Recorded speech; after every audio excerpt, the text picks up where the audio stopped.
Good morning, everybody. I think the sun has risen already, but the massive clouds here are blocking it. There was rain last night, which we badly need, but it will be minimal for what we need to bring up the lake this summer.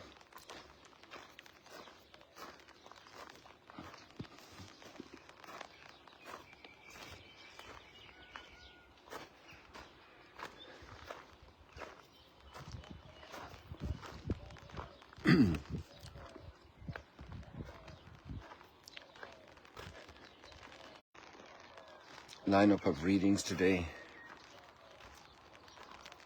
The promise of the healing of a people.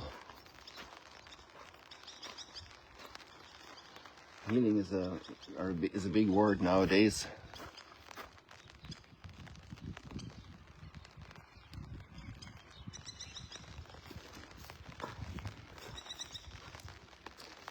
There's lots of brokenness, lots of hemorrhaging.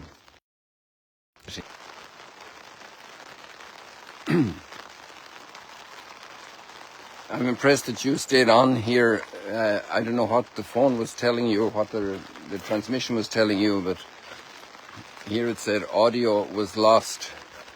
Maybe you lost both audio and video. But we're back live again.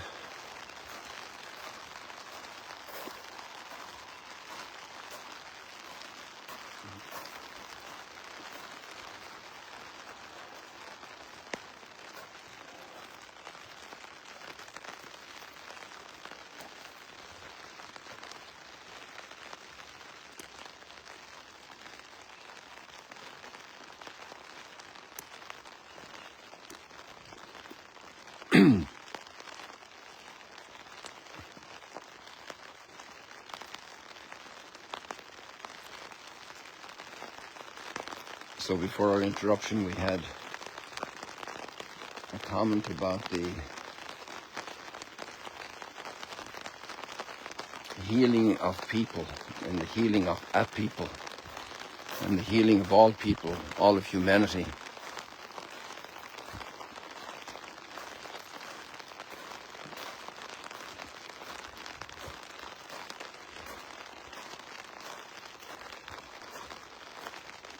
And the promise we have today in Ezekiel is that the people will be healed, that they will be reunited. So much division, internal hostility, recrimination, blaming. I'm going to take up position in here for now in order to have a little relief here from the umbrella.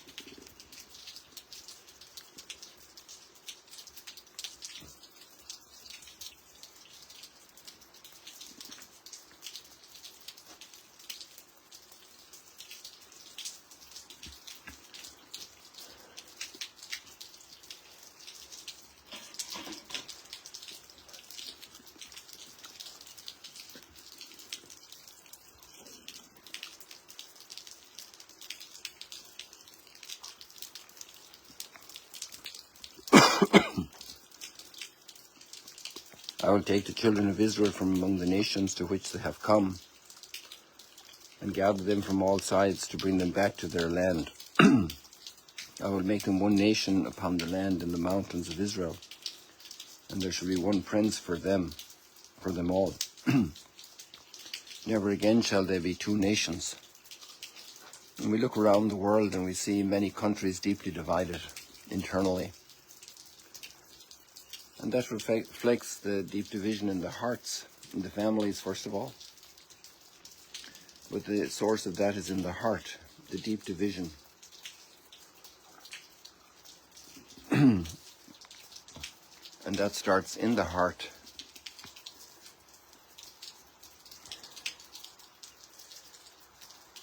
No longer shall they defile themselves with their idols, their abominations, and all their transgressions.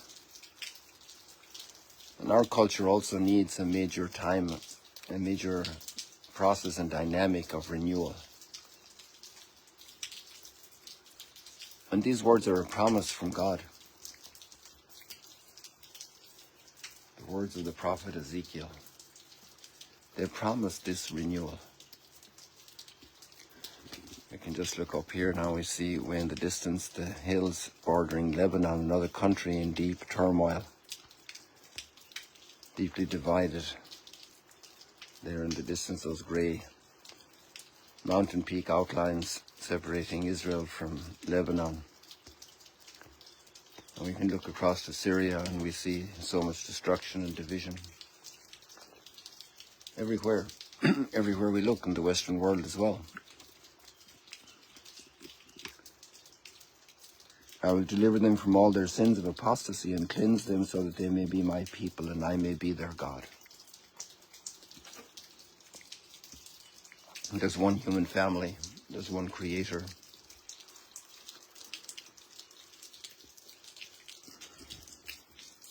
Who wants to save us, who wants to rescue us, who wants to redeem us.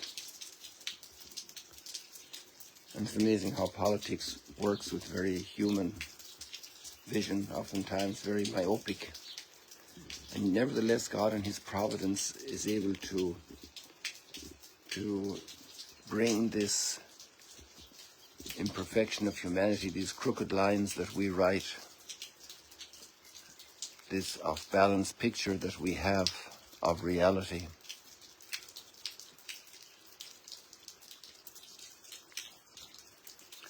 And He's able to write straight with these lines, as we see in the statement of Caiaphas, who's making pure political calculations today.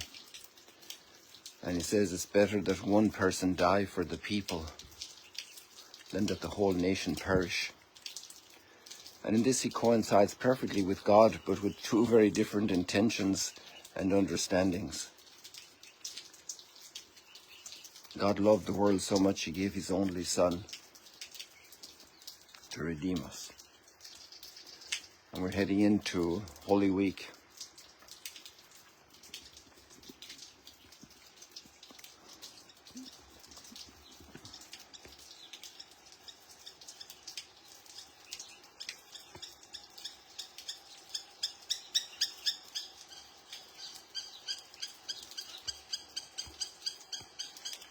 And these readings prepare us for that. There's the last day of Lent readings. Tomorrow we have Palm Sunday. And then the steps of Holy Week culminating on Good Friday.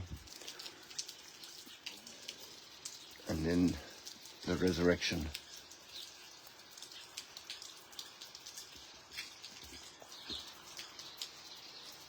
I will deliver them from all their sins of apostasy and cleanse them so that they may be my people and I may be their God. They shall live by my statutes and carefully observe my decrees. It's interesting, while some people are focused intelligently on hurting others, using their gifts, their God-given gifts, their intelligence, their talents, their technical abilities to hurt others, their political connections and leveraging and maneuvering to rule the world by force, by domination. God has a different path, a path where He will give Himself not to dominate by force, but He will give Himself in to suffer and to serve and to suffer. Things that are abundantly present in our lives, opportunities for suffering and for serving. And through this He will win our hearts. It's an amazing mystery.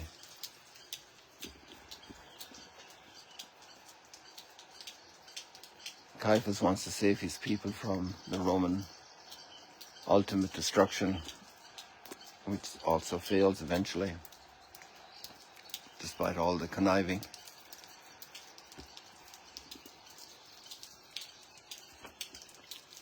But But the path for eternal salvation is opened up through this sacrifice.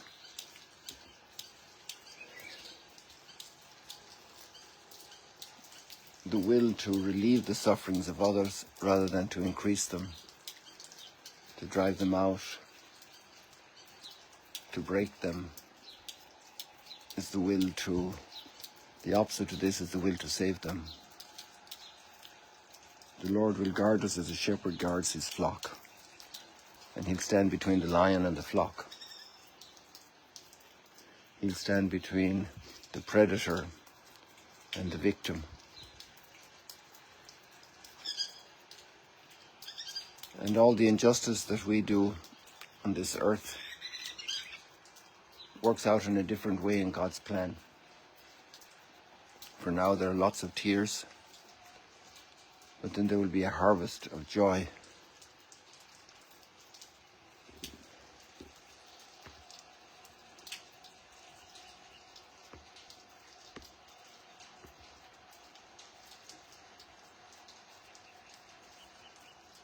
A harvest of joy, a harvest of renewal for humanity. The Lord will guard us as a shepherd guards his flock. The Lord shall ransom Jacob, he shall redeem him from the hand of his conqueror. And that applies to all of humanity. The nations shall know that it is I, the Lord.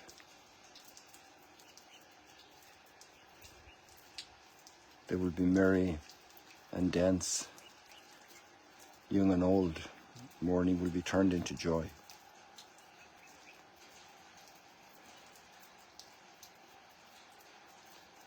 People, God bless you. See you later, alligators. The rain has eased off.